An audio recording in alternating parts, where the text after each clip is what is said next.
For more than 3,000 years, the people of the Pacific Islands have enjoyed the healing and relaxing properties of kava. And now kava is brought directly to New England at Root Awakening, New England's first and only kava bar.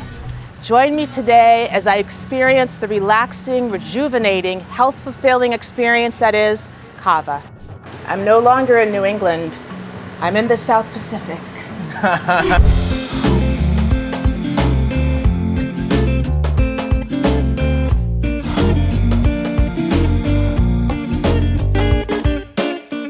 Hi, Alika. Hi, Greg. How you doing? I'm doing great. I bet you are, because you have some wonderful kava here. I do, yes. We're actually going to make some kava from the Solomon Islands. Ooh, great. You like to join me? Of course. So the first thing we do is we fill up our cheesecloth with the kava, and then we pour the water over. Now the first pour of the three is going to be very muddy, and you're going to get all this rich, earthy water just pouring out. And that's usually set aside on the islands for the chiefs and noblemen. Is that because it's the most potent? Exactly. Okay. Yes. Okay. This bowl right here, we're going to transfer it into. This is called a tanoa. The second pour, it's a little bit watered down. I see that, yeah. Yep. This is the last and final pour of the three. So as you see, the water is going to be a lot less muddy, a lot less murky, more watered down. So on the islands, what this is usually set aside for are people that are lowest on the totem pole, or pregnant women, if they decide they want to drink kava that day. We don't suggest kava for pregnant or breastfeeding women.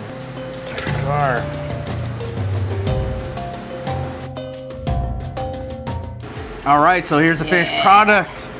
Kava, straight, really fresh from the Solomon Islands. So I hope you don't mind. What I did was I added a little bit of coconut milk into this. So reason being is it binds together and enhances that feeling of getting rooted. So we don't get drunk or high. We get rooted. We get rooted. All right, yeah, let's get rooted. And I know the cheer. It's bula, right? Bula, exactly. Bula. And what that means is the celebration of life. So bula. Bula.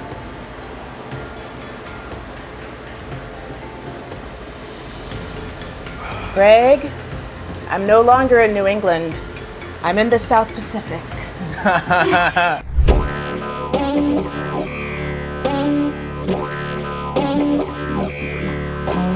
Thank you so much for your time today, Greg. Thank you for coming in. And tell us about the history of kava. It's been consumed for the last 3,000 years amongst the Polynesian, Micronesian islands. So the history behind it, it's considered a peace root. So whenever there's any kind of disputes or discrepancies between two different villages, the chiefs usually come together, and if they brought the kava plant, it would be a representation of we come in peace. Let's figure out our differences. It's not just plain kava you have here, but you have a wide menu of drinks, and you've created a couple of them for us. Which ones are these? Since kava is so new, I actually put together drink contests amongst my kava tenders, and they get to create their own drink. And at the end of the month, whoever sells the most, they get a bonus prize, but they also get their drink on the menu. So this one here was actually won by my kava tender, Stacy. Shout out Stacy. This is called Give Me Samoa. So it's the Samoan, the Girl Scout cookies. Yeah, so it actually has a Samoa Girl Scout cookie, a little bit of caramel in there with some coconut, and it's topped off with caramel and chocolate. And that's one of the drink contests. And then on this side here, we do locally sourced kombucha. So this is called the Bula. And this is one of our signature drinks, and it's kombucha with kava. And it is amazing. And you also offer a couple varieties of snacks. Which are these? Yes, so these are our protein balls. So we make in very basic ingredients. It's vegan friendly, and it's peanut butter, agave nectar, a couple other ingredients in there, but they really hit the spot. So as I mentioned, with the coconut milk earlier, with the kava, well, fats like peanut butter, when they bind together with the kava, they enhance that feeling. And where did you come up with the name Root Awakening? It hit me one day. Root Awakening, it has like that double entendre, not Rude Awakening, but Root Awakening. And root meaning, just the beginning, the start. This is a brand new concept to a traditional region. A lot of people are searching for alternatives to drinking alcohol and being able to go out and socialize on a Friday, Saturday night. Bringing this here, allowing the community to come together during the daytime, nighttime, without getting, drunk. Now, is it 18 and older only here? So to drink Kava, it's 18 plus, Okay. but it is kid friendly. So, I have customers that come in with their kids. We have arcade games, we have foosball back there, we got board games, card games. Every Friday and Saturday we do live music. Every other month we do what's called a bonsai bar, where you actually design your own bonsai tree. We also do paint night, where we'll have an instructor come in and have someone paint something, and they get to take that particular piece home.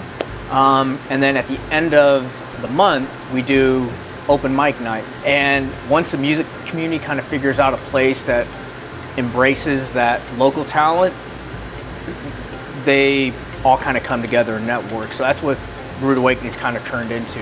You have a lot of things going on here. What hours are you open?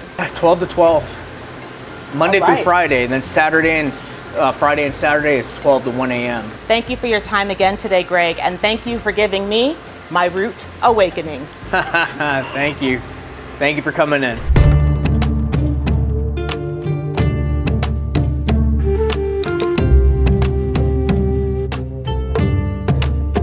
It's been the perfect place for us. It's such a healthy environment with such supportive people. They were just here and so welcoming to say, come on in, try a shell of this brown stuff and feel better about yourself. And I said, what is all of this? So we just dove in, tried a shell, and just instantly started feeling what this place could be like.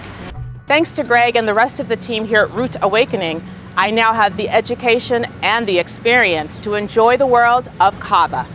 And that's my perspective. Hey, New England, what's your perspective? Root Awakening in Nashua, New Hampshire.